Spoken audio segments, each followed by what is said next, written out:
Hi, everybody, and welcome to the newest episode of the HubSpot Agency Expert webinar series. My name is David Murray, and I work on our partner marketing team here in HubSpot. I'm absolutely delighted to be joined on the line today by Don Beehler. Don is a public relations and communications consultant. His career includes agency, journalism, and corporate communications experience, and he has worked with news media throughout the world.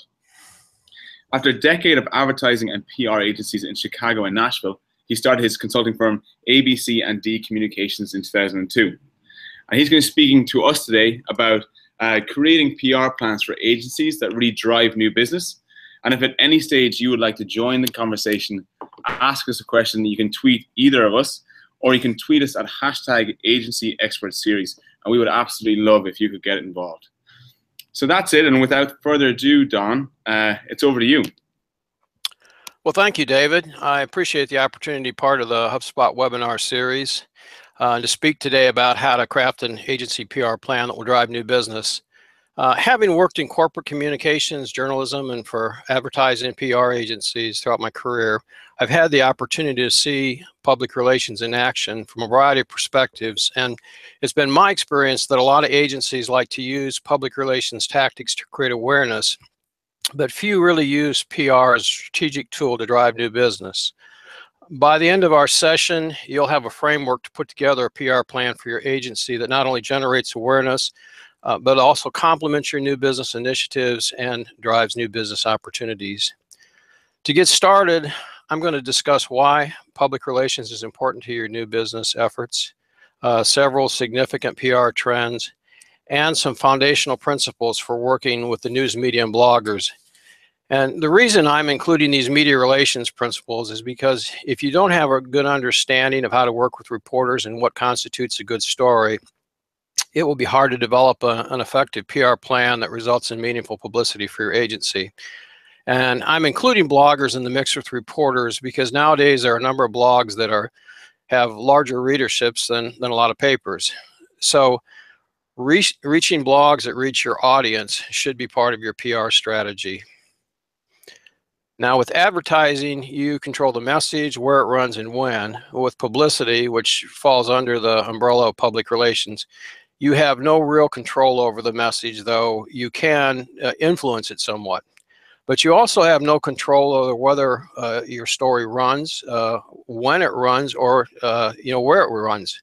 So you can't really control much of anything, even the end result of whether you see any coverage or not. But PR has one big advantage, and that it gives your agency credibility in a way that no other marketing tool can replicate. And that's because publicity allows a secondary source, the news media or bloggers, to tell your story to the people you want to reach. Now, word of mouth and testimonials from customers are powerful, and I'm a big believer in both of them. But the reality is that people know the individuals giving you referrals and testimonials have a connection to you. So reporters are supposed to be impartial and objective, and I realize that's not always the case, but nevertheless, they have more perceived credibility when they write about someone. And in addition to credibility, PR gives your agency a stronger presence in the marketplace. It can build your agency's brand and reputation, and over time, it can give you top-of-mind awareness among important audiences. PR also helps make you discoverable, and it does this through local, regional, national, sometimes even international media coverage, niche industry, trade publications, websites, blogs your clients, prospects read, online buzz through various social media platforms, and person-to-person word of mouth. Properly targeted, your PR activities will get the attention of decision makers. One survey indicated that 80% of chief marketing officers found their vendor, not the other way around. And I believe that percentage is only going to increase. But properly targeted is the key qualifier. If you use a shotgun approach or try to be all things to all people, you're much less likely to be successful with your PR efforts. But on the other hand, a carefully targeted approach will help you be found by decision makers. And since I'm speaking primarily to agency executives, I don't have to convince you the importance of frequency in an advertising campaign. Well, just like advertising, consistency is vital to an effective PR program. you need to be relentless in pursuing coverage for your agency. Kind of think of it as the drip, drip, drip approach to keeping your agency in the news. Sporadic PR is a lot like sporadic exercise. I guess it's better than none at all, but it's not nearly as effective as when there's a consistent effort. And a stop and start publicity effort, to me, makes about as much sense as running a print ad once every 6 months. There just isn't enough ongoing exposure to make it work, even if the ad itself is great. So effective advertising and PR both require a certain amount of frequency to be effective. I think one of the most galling things for agency principals is to watch from the sidelines as competitors are quoted and featured in the news media. And even worse, agencies that were not part of the story may actually have more experience and expertise than the agency that got the exposure. But the impression people get is that the folks quoted are the cream of the crop in their profession, which may or may not be true. But it is no accident that some agencies get more ink and airtime than others. It's because they have an intentional, ongoing, strategic effort to get their names in the marketplace, and they've made PR a priority. A consistent public relations program can help agencies not only get more exposure to important audiences, but also complement their new business efforts, which I'll discuss shortly. But first, I want to discuss how the public relations landscape is changing. Earlier, I mentioned some PR trends. Here are 7 important ones. News media outlets. Digital news sources are now the top source of news. For decades, TV held that spot and was the top source for news, but not anymore.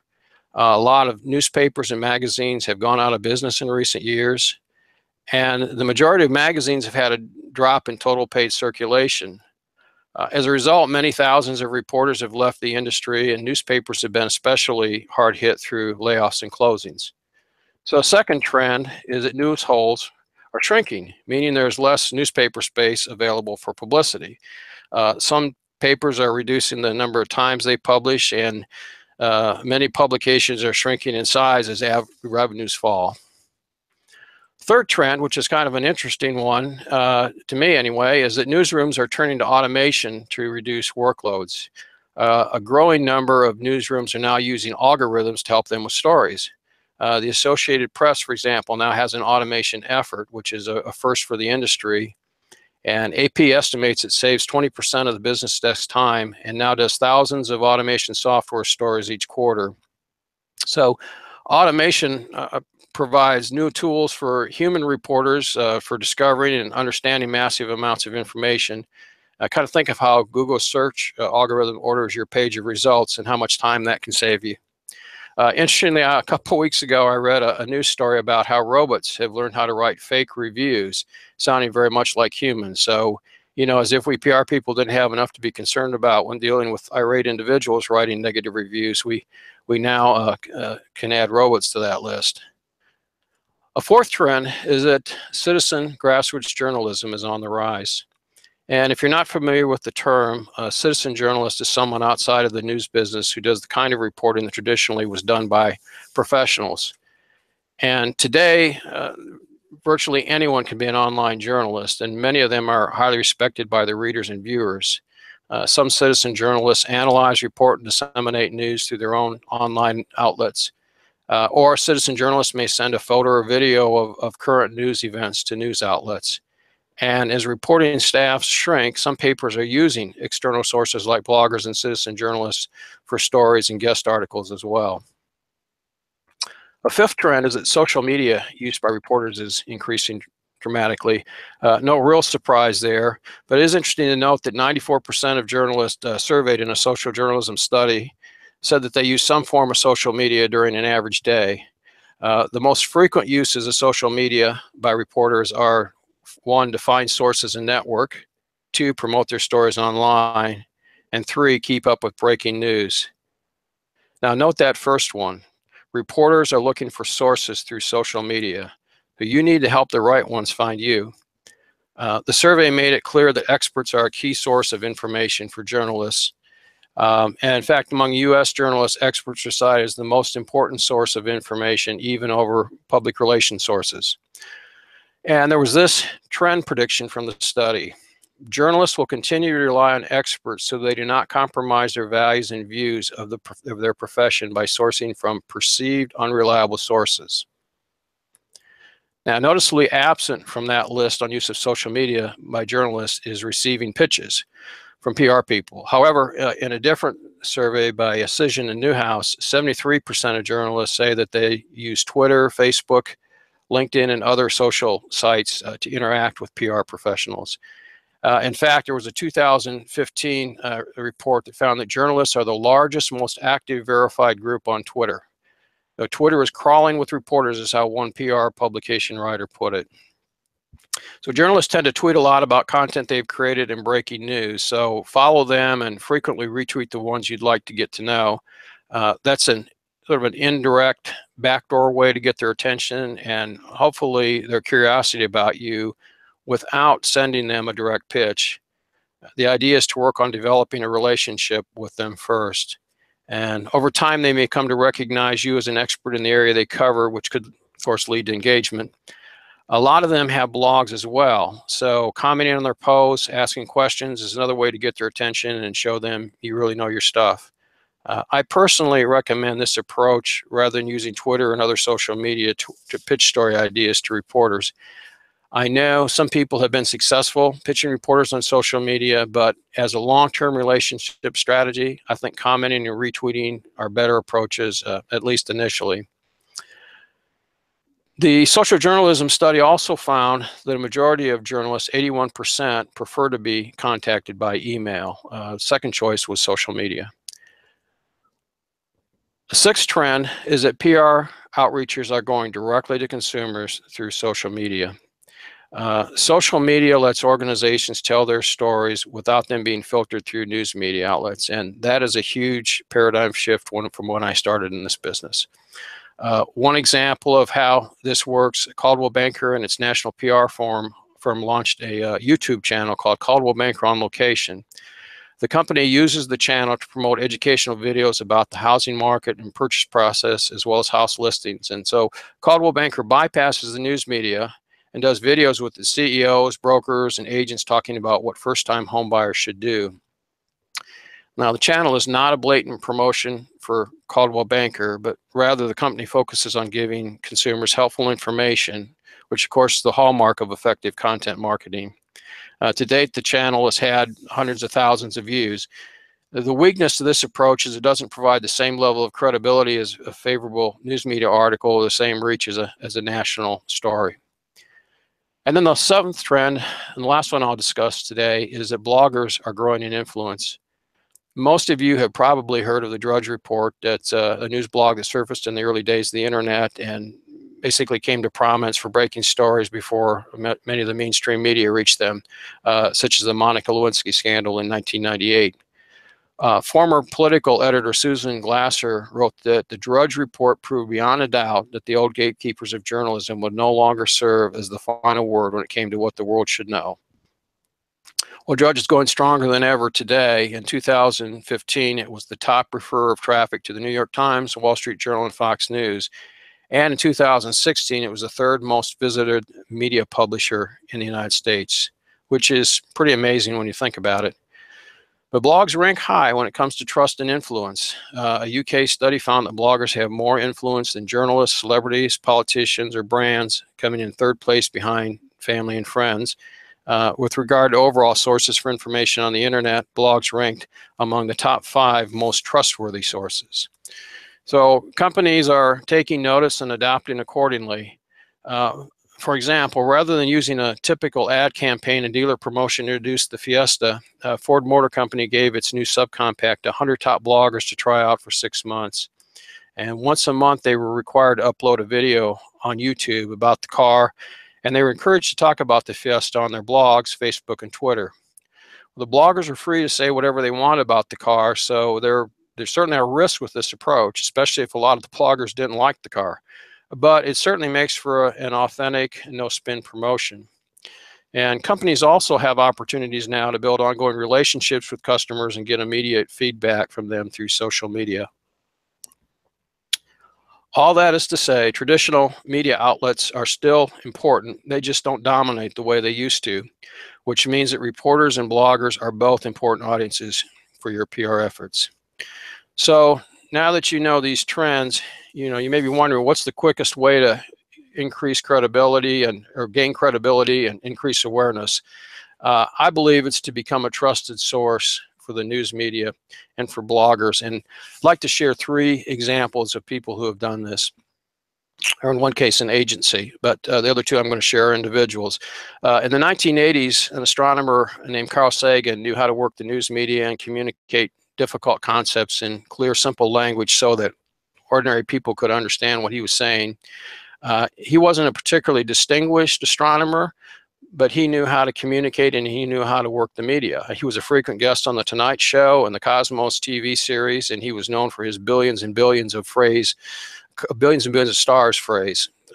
When people first thought about something related to outer space, chances are he's the first person who came to mind as an expert. And I doubt that many people back then could have named another astronomer. Well, today, Bill Nye the Science Guy has great name recognition, and for most people, especially kids, is a name that comes to mind when they think about science. Second example, one of my clients runs a hedge fund called Steelvine Investments. And even before I represented him, the firm's founder and chief investment officer had already forged a relationship with Dow Jones, and he was regularly quoted by Dow Jones reporters on various movements in the commodities market. And one of those stories was picked up by the Wall Street Journal. So he had a really good start before I even began working with him. But I built on this initial coverage by sending introductory emails about his firm to a variety of financial news media, which resulted in several additional interviews. And of course, I mentioned in the emails that he had been quoted in Dow Jones and the Wall Street Journal. And we also created a free weekly e-newsletter that provided expert insights into the commodities market and announced the newsletter through a news release distributed by PR Web. Well, shortly after that, the founder was contacted by a business writer for Associated Press who found him after doing an internet search for a commodity source. He subsequently was quoted in the AP story, which received extensive online pickup from major media such as ABC News, Business Week, CBS News, CNBC, Forbes, as well as newspapers throughout the nation. He's also been on Fox's Bulls and Bears program several times. But the key point, and I want to make in this, is that the media discovered him through the internet and other news media sources. And because he was responsive, articulate, and competent, and knew what he was talking about, and his funds performed well, reporters kept coming back to him for future stories. But here's the kicker. The hedge fund founder is a one-man show, and 3 years earlier, he was still in college working on his graduate degree. But his firm appeared to be much larger, and he was positioned by the business media as an expert in his specialty. And then the third example I want to talk about today is this, and there's many agencies that are doing a great job of creating niches and working them very effectively, but the one I want to highlight today is a Sonhalter agency in Cleveland, Ohio. This business-to-business firm has been very successful using social media, particularly a specialty blog called Tradesman Insights, and also trade publicity to reach a very narrow audience. The agency has now gained expert status in its specialty and routinely gets requests for interviews, guest posts, and to take part in industry-related workshops and seminars. And is also frequently asked to either contribute an article or be part of an industry story and media outlet. So the media that reach this agency's key audiences now come to them, which is a great place to be. So the lesson from these 3 examples that strategic use of PR can help small and mid-sized agencies and companies, even one-person operations, level the playing field with larger competitors. These are textbook examples of how publicity begets publicity, which gives you credibility as well as exposure with important audiences. And once you've been covered by one media outlet, others tend to notice and want to interview you as well. So publicity can build like a snowball going downhill, but you also need to do some work to keep it going, or you can lose your momentum. Publicity, I believe, is especially useful in generating awareness, interest, and positive associations, and best of all, it's free. So at this point, you may be wondering, okay, that sounds great, so how do I get publicity? Well, I think the key to that is knowing how the news media operate and what reporters want. And a lot of this applies to bloggers as well. A journalist survey by a Bulldog Reporter Incision found that nearly 60% of journalists said that the relevance of the materials they receive comes up short. citing as their top problem with PR. Some 45% said the communications professionals they work with don't understand which subjects the reporters cover. I mean, that's nearly half. And nearly 27% said communications professionals don't even understand the subjects they're pitching. And that one is really painful. But journalists' biggest concern is the information they receive is written like advertising, not journalism. So public relations and advertising are very different, and trying to earn media by sending disguised advertising to reporters is the quickest way I can think of to get your information trashed. So I'm going to briefly share 10 suggestions for getting attention and working successfully with reporters. And the first one is to define your media focus. And by that I mean just limit your pitches to only those outlets that directly serve your target audience. Second, get to the right person at each media outlet. Whether you're dealing with your local paper or national publication like the Wall Street Journal, it's important to take the time to find out which person covers the particular area you are interested in targeting. Sending media materials generically to the editor or producer isn't good protocol, won't make a good impression, and probably won't get you very far. And then third, research a reporter's previous stories before making contact. So once you've identified the person you want to reach as covering your particular specialty, you want to find out what he or she has been writing about. Learn all you can about what they cover, their interests and reporting style, and follow them on social media. Number 4, don't waste their time or mislead them. Reporters are busy people. They work under constant pressure and deadlines, and when pitching a story, the most important things you can tell a reporter are who will care about it and why. So you want to get to number 5, get to the point right away. Because they're busy, reporters don't have time to hunt through your pitch to get to the news. You want to be clear and concise, include all the necessary information, but nothing more. Put the story on the top is how a veteran journalist and agency colleague of mine used to put it. Number 6, respect their deadlines. When contacting a reporter, I always try to ask if he or she is on deadline. And if you're contacted by a reporter on deadline, do everything you can to respond within that time frame. Number 7, learn to think and pitch like a reporter. When I was on the editorial side of a healthcare magazine, I never ceased to be amazed at some of the obviously inappropriate pitches PR people sent my way. I also got some very good ones too, I might add, but there were some real doozies that should never have made it to our media outlet. It was pretty easy to tell who had taken the time to read our magazine and understand our audience and what types of stories we covered, and who had just kind of taken a shotgun approach to things. And when the time comes to make your pitch, be sure that you not only think like a reporter, but that you also write like one as well. You don't want to advertise or editorialize your story ideas because, as I said, reporters are very sensitive to disguised advertising. You want to write your pitch as objectively as possible, emphasizing its news or human interest aspect or your expertise to comment and provide insights. So know their audience, know their areas of coverage and deadlines. The healthcare magazine I worked for was called Chicago Healthcare, and during my time there, I received a press kit one day about a horse show, which obviously was inappropriate to our audience, which is the healthcare community. News and events, got a lot of news and events that were good, worthwhile things for coverage, except that they were outside of Chicago and therefore not in our area of coverage.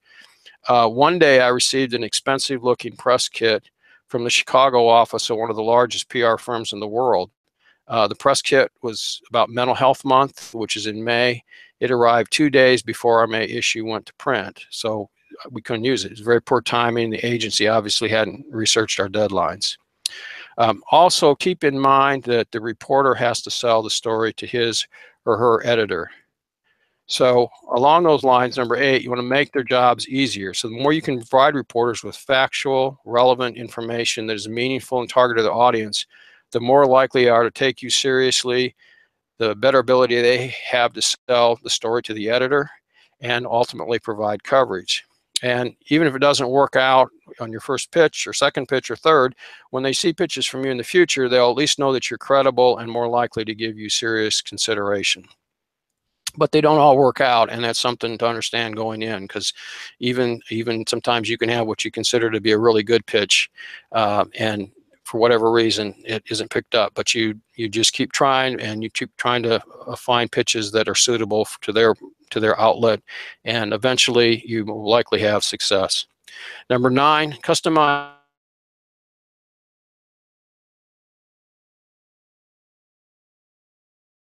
steel framing, and it was a new concept for our area, so I segmented my pitches, and we got great coverage, including HGTV.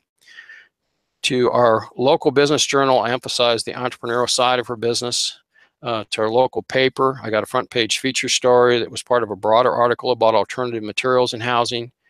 To women's publications, I focused on a female entering the construction business, which is typically dominated by men.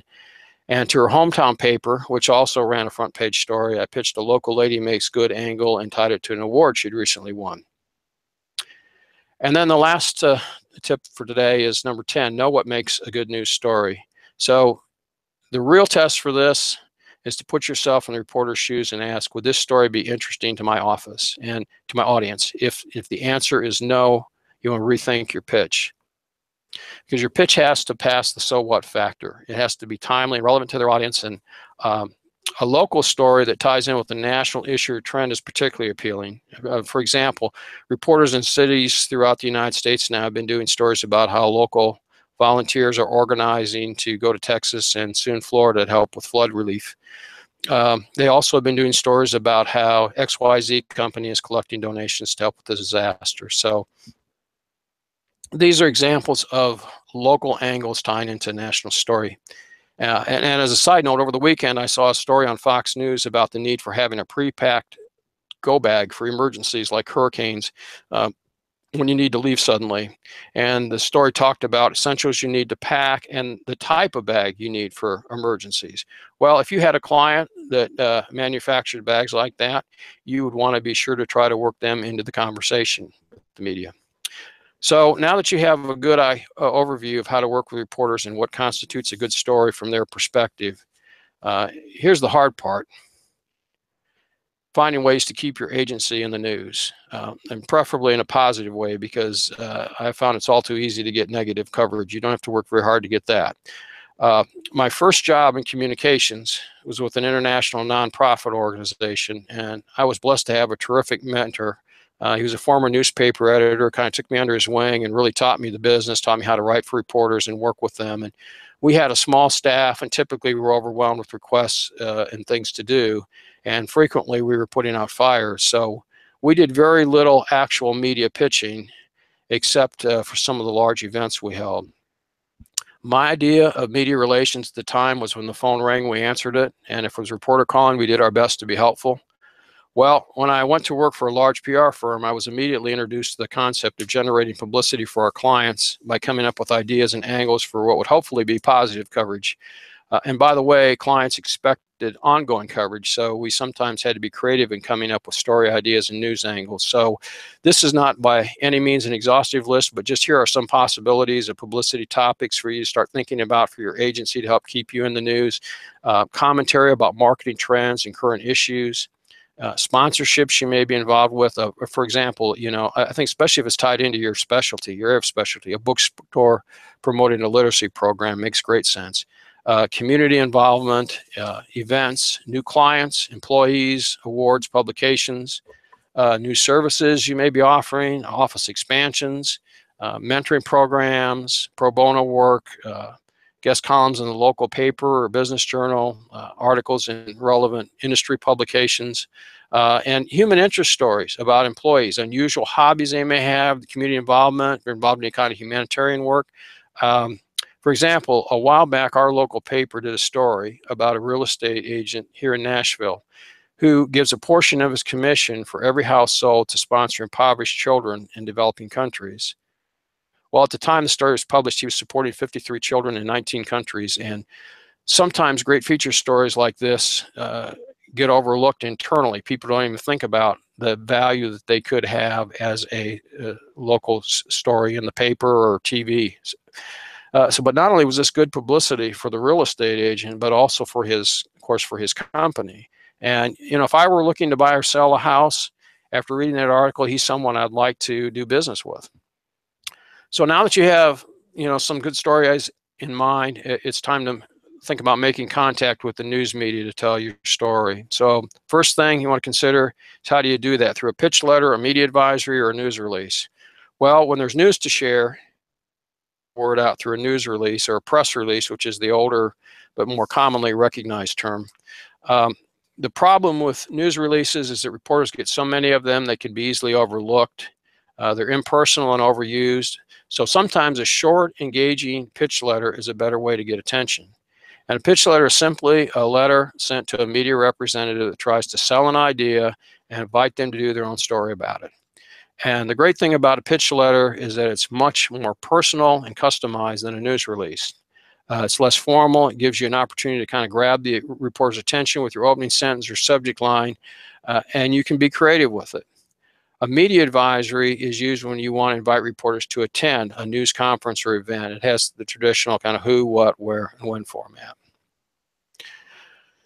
So to put all this together in a sentence, make the right story pitch to the right reporter at the right time. And when it comes to media relations, the relationship side of things really does matter. It's important to develop good relationships with the news media in your community and your niche industry. You can just start simply with a phone call or a brief email or letter letting them know about your area of expertise and your willingness to be a source. And then see if you can arrange an in-person meeting or have a more extensive phone call, or maybe even a Skype session, and have a conversation with them. Let them know you've done your homework about their audiences and the topics they cover. Then ask them questions such as, what types of stories are you interested in pursuing in the next few months? I think it's also a good idea to write a brief note from time to time to the reporter when you see a story he or she has done in your area of interest. And they all like to get recognition and encouragement like that. It may even be appropriate to offer ideas for a follow-up story, or make the reporter aware of helpful resources. But the key point I want to emphasize is the importance of focusing on the reporter's needs rather than yours. You may want to consider investing in media training before going after media coverage to ensure you're saying and delivering the right messages in the right way. Media training will improve your chances of having successful interviews, because it will help you get comfortable with the interview process and assist you in dealing with difficult questions ahead of time. Pitching bloggers is very similar to pitching reporters. When presenting a guest post idea to bloggers, and I've gotten several guest posts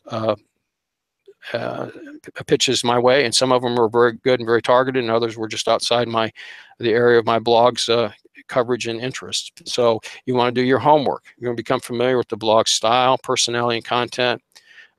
Establish your credibility, get to the point, make the blogger's job easy, write to help the audience be successful, and don't pester them.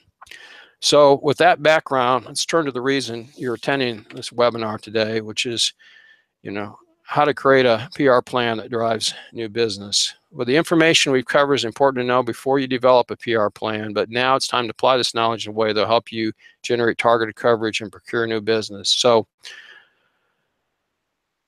first step in this process is to ask yourself some important questions. And I suggest you start with asking, what are the desired results of the PR initiative? It's amazing how many places don't really do that before they get started. For example, do you want to create or increase awareness of your agency? Maybe you haven't done much with publicity and would like to get started getting attention in your community, region, or industry. Or maybe there's some general awareness of your agency, but not a clear positioning of it. Something along the lines of, I've heard of that place, but I don't really know anything about it. Or do you want to change the perception of your agency? The agency that brought me to Nashville from Chicago went through a transition from a public relations specialty to becoming a full-service marketing communications firm. So ask how much of this plan should be geared toward creating awareness versus changing perceptions. Or another possibility is that you want to begin the process of being positioned as an expert in a particular area. So whether you start out wanting to create or increase awareness, change your perception, or be positioned as an expert, ultimately you want to use PR strategically as a tool to generate qualified leads and drive new business. So with new business in mind, here are some planning questions. Who are your primary audiences and secondary audiences, influencers? Who are your competitors? How is your agency different? How would you describe your agency's positioning and branding? What are your key messages? What are the best communication vehicles to carry these messages? What are your agency's greatest strengths, weaknesses? What publicity opportunities exist that at present are not being maximized? How should the PR plan integrate into the new business development plan? And then how will we define success, and how are we going to measure the success? And as a second step, you want to create an outline of what your plan will include. Target audiences you've identified, PR objectives, strategies, tactics, your desired positioning, key messages, a social media component, keywords for search engine optimization, some of the PR tools, which I'll talk about in a minute, that you want to utilize, editorial calendars that can help you get targeted information to people in the right time frame. If you know what's coming 6 months from now in a magazine and it fits well, then you know how to plan the timing of your pitch. And then finally, a timeline for putting all this together. And then number 3, identify specific outlets and influencers that reach your target audience. Media directories for print and broadcast audiences and even bloggers are very helpful resources. They will have a reporter's name and contact information, and some of the more detailed directories have helpful contact notes. For example, here are contact notes for a computer high-tech reporter with USA Today. It says, prefers all materials be sent to the paper. Prefers to be contacted by email and hates follow-up calls. She is interested in the ideas behind the technology, not the products. Well, that's helpful information to know before you contact that reporter. And some contact notes might say something like, do not call Tuesday afternoon as she is on deadline. Well, if you don't know that and you call her Tuesday afternoon and she happens to answer the phone, you're going to be off to a bad start before you say a word.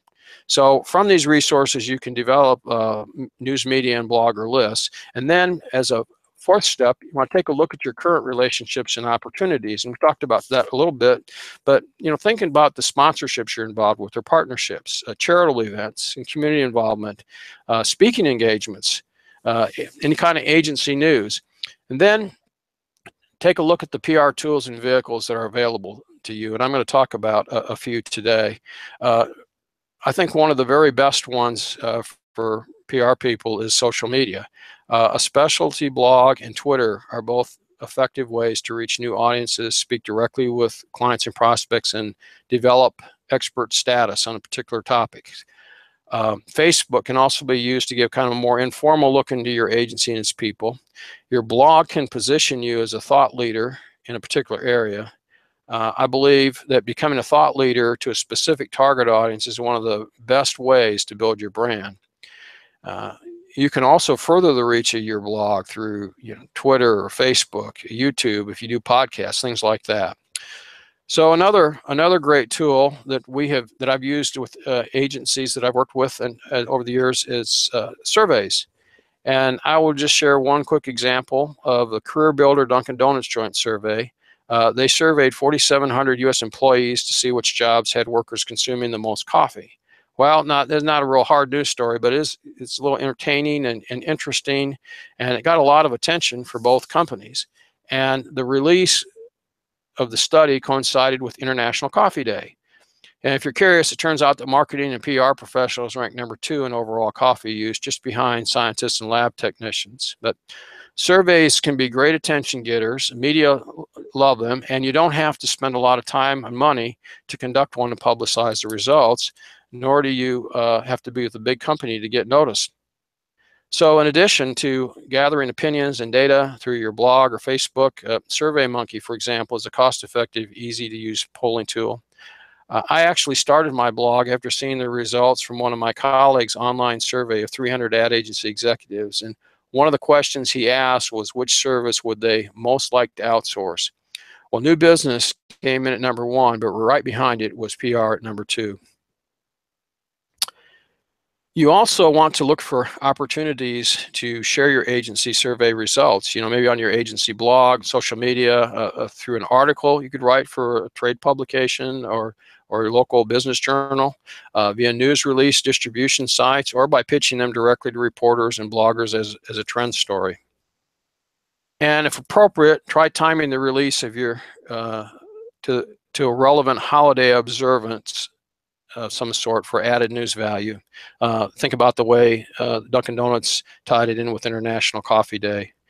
And so to help you do that, there's a very useful tool called Chase's Calendar of Events. It has a wealth of information about events, festivals, observances, famous birthdays, anniversaries taking place each day worldwide. So during certain times of the year, you can even submit suggestions to Chase for new events or for special days, weeks, and months. So if you don't find a special day to coincide with the trend you want to feature, consider making your own up and celebrating it.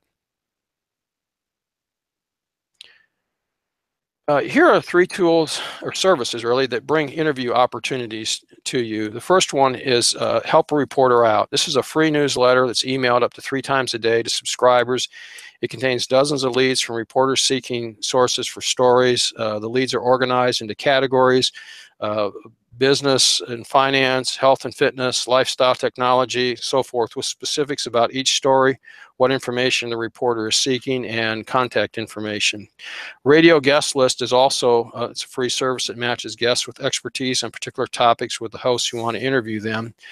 And then Blogger Linkup is a free service that helps you track the attention of bloggers. It connects bloggers looking for help with guest posts with people who are looking to get links and exposure by writing guest posts.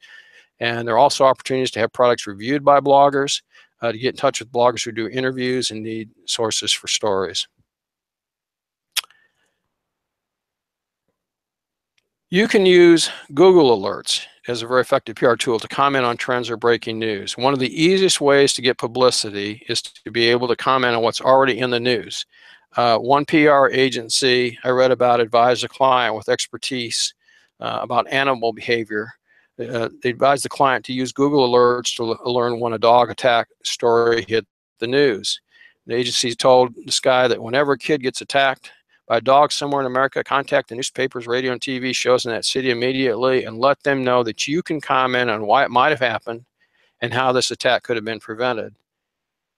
Why the agency didn't do this for the client, it may have been a budget issue, but nonetheless, within 90 days of using this strategy, the client had gotten publicity in more than 40 different media outlets. There also are a number of free news release distribution services that can provide valuable links for web traffic.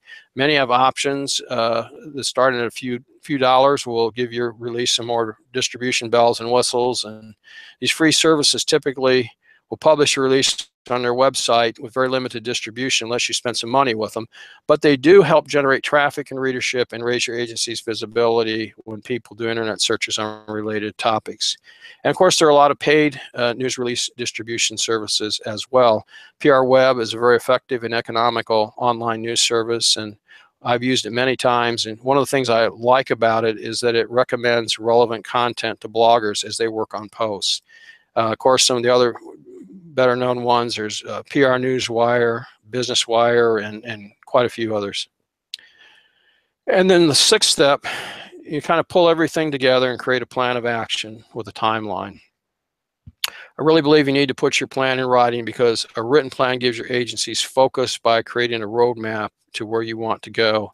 It helps you manage your time, resources, and activities in the most productive way possible. And without one, the reality is that PR activities will manage you, and they may lack focus and consistency, or they will simply fall off your radar as the tyranny of the urgent takes over. So include in your plan a regular contact with the news media and bloggers who cover your community and specialty. Integrate your PR into your new business strategy rather than making it a standalone plan. Public relations can be a great asset to your agency's new business initiatives, and it can play a big role in helping prospects and influencers finding you. So the key is to have a plan that complements new business development initiatives with a clear focus, target, and purpose. Now I'm going to briefly share 3 strategies for using PR to boost new business development. The first one I want to talk about is to identify ways to expand the reach and benefits of news media coverage to aid new business. So you've already gotten coverage. How do you make the most of it? Well, this will also, by the way, help you retain current clients. If you be able to take, say, if you got a nice story in a trade publication or business publication, article reprints and use them to send to current clients and to prospects. Be sure to post links to media coverage on your website, social media channels, if you have an agency e-newsletter, and so forth. Also, don't forget to include media coverage that you've received in new business pitches to show prospects that you really know what you're talking about because the media says you do. And then strategy number 2 is to utilize your agency's blog as a newsmaker. Identify ways your agency's blog can make news, create online buzz, and build your reputation as a subject matter expert in a particular area. This will take some thinking and hard work, but followers look to subject matter experts to express opinions and insights on things happening in that niche, as well as to provide perspective. So ask yourself, will a prospective client be more impressed with an agency that is current on industry buzz or with an agency that is creating the buzz?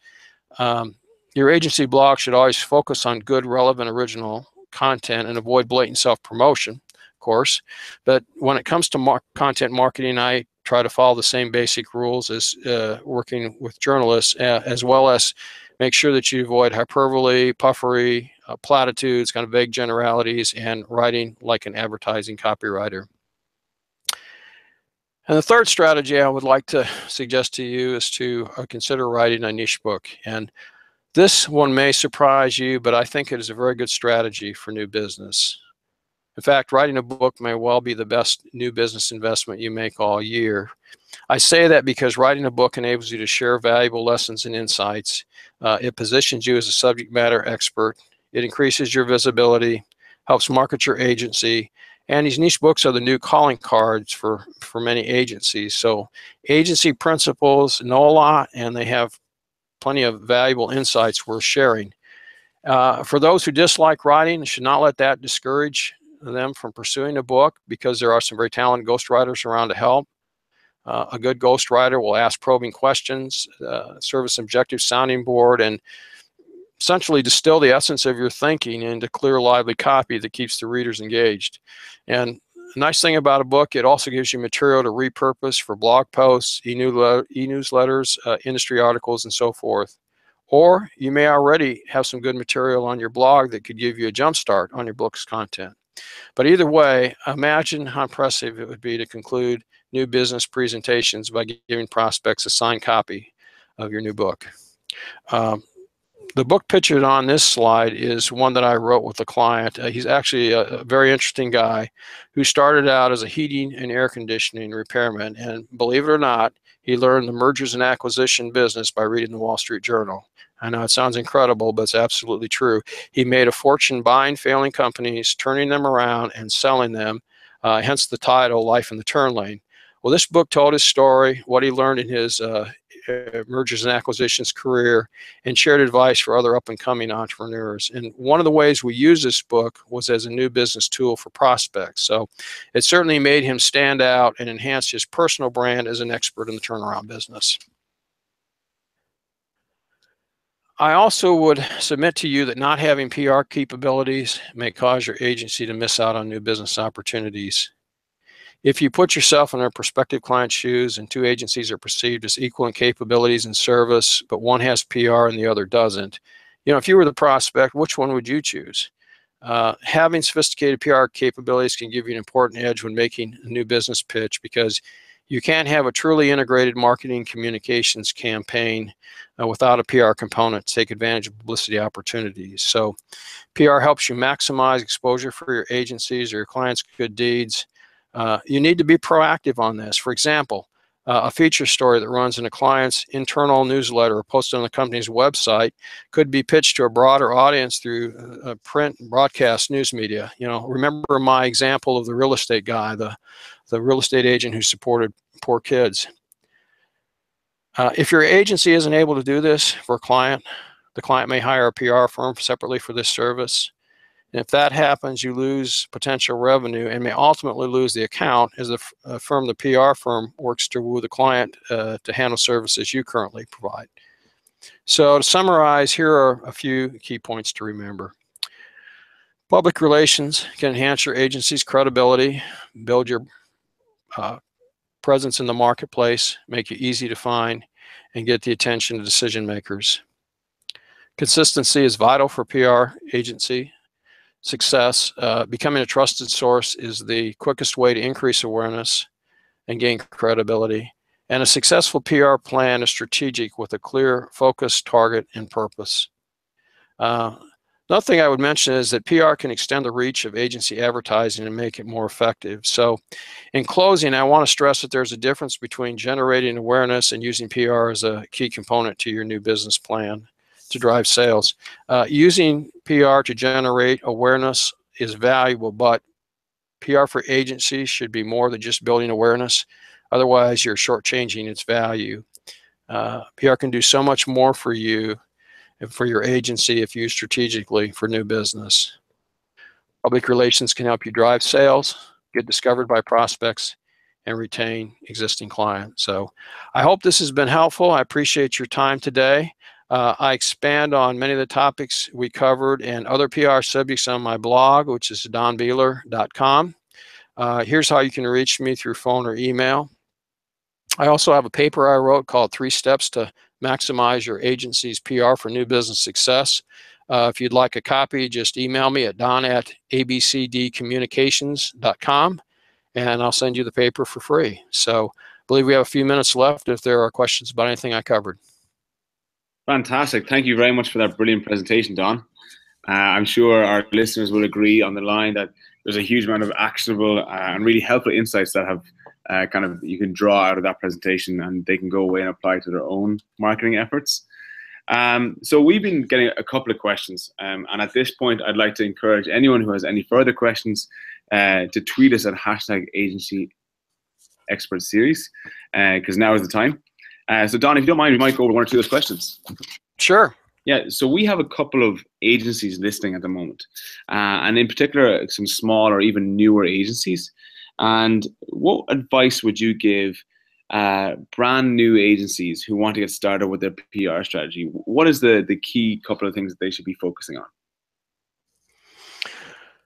Well, the first thing you want to do is make sure you really have that you know the kind of messaging that you want to convey, that you have a real area of focus and specialty so that you can really have something to talk about and distinguishing yourself from other agencies. I think that's really an important first step. And then you just begin the process that I kind of went through today of starting to introduce yourself and your areas of expertise. Start writing a blog about whatever area of expertise you have. Start on, so if you don't already do that, in social media. And then if you haven't set up meetings with your local news media and trade publications perhaps, or websites even that cover your particular industry, I'd highly recommend doing that. You want to start locally and to kind of build off of that. Remember I said earlier about how publicity begets publicity. What's really true, I have found that if you can get a story done locally in the paper, like for example, our newspaper is owned by Gannett, which owns, a lot of papers all over the country. If you can get a story done on Gannett and it runs on their wire, and when they put it on the website, and when they put it on the website nowadays, of course, it's real easy for people to forward the links, or in the business journal, things like that.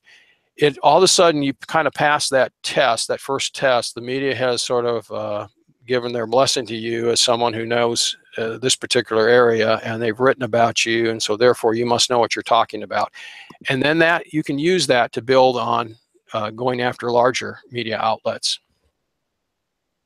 Okay, fantastic. Thanks very much for that, Don. So you mentioned a lot of trends going on at the moment in the PR space, and I just wondered, is there any of these trends that you think that our listeners should really focus on and double down on? For example, you mentioned blogging, a number of other trends. Is there 1 or 2 in particular that you think that they should really focus on?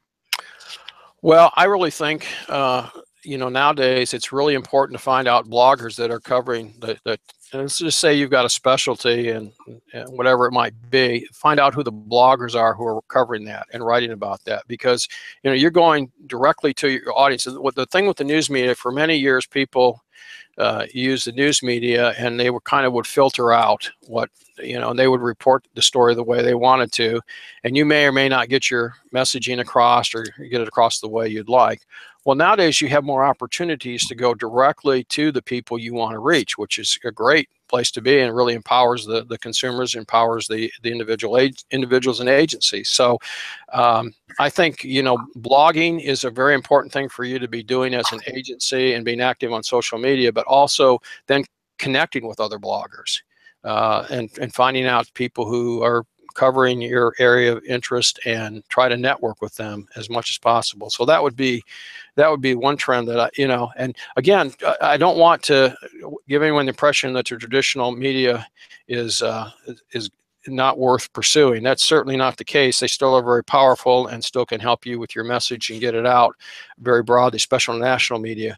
But what I'm saying is that the days when they were the big dog on the block is just not that way anymore. There's lots of other options for you to pursue, and so I don't think it should be an either or. You should try to do all of them. Try to go after all of them. Bloggers that cover your area, the media that cover your area.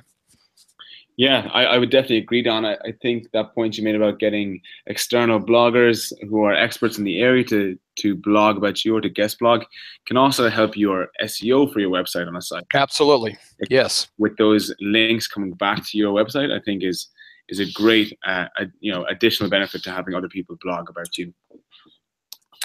So a couple of people are just interested in the writing a niche book suggestion that you made at the end. And yes. They were wondering, is the time investment, have you found in your experience, is it worth the potential new business opportunity that it could drive? Oh, that's a great question. You really have to go into it with a clear objective of how you want to use the book, because the reality is there are so many books available today, and I've done several books for clients, and they're just, with self-publishing being so big, there's so many books out there today. The chances of you recovering your investment, especially if you write a specialty type book for a limited audience and you're not a well-known author, the chances of you recovering your investment are pretty small. I always try to be real upfront with people. So you have to figure out, can I use this as a tool to open doors for me in new business and establish my expertise and make money that way? And so, if you think about it, a book could have lasting value for many years. And if you can use it as, once you're a published author, then that's part of your introduction when you go on interviews and things like that. You appear on a radio program or interviewed by TV or in the media. And there's just something that sets you apart as an author in that area. And so I really do think it's worth seriously considering it, but you're probably not going to recover your investment from the sales of the book. You will recover it in other ways, and it may be over a period of many years. Absolutely. I definitely think you're right that it would set you apart as a thought leader in the space, whatever that might be. Mm-hmm. But yeah, so I think that's actually all the questions that we have for today. Don, thank you so much for taking the time to be with us and to bring us through that brilliant presentation about how to craft an effective agency PR plan to drive new business and bring us through all those insights. I really appreciate it. And to everyone that tuned in today, thank you very, very much. And we're going to be hosting another episode of this Agency Expert webinar series on the 18th of October with Jody Sutter, who'll be taking us through the power of storytelling in your sales messages. So, Don, thanks so much again. Thank you. No problem. And everybody else who's been tuning in, thanks again. Take care.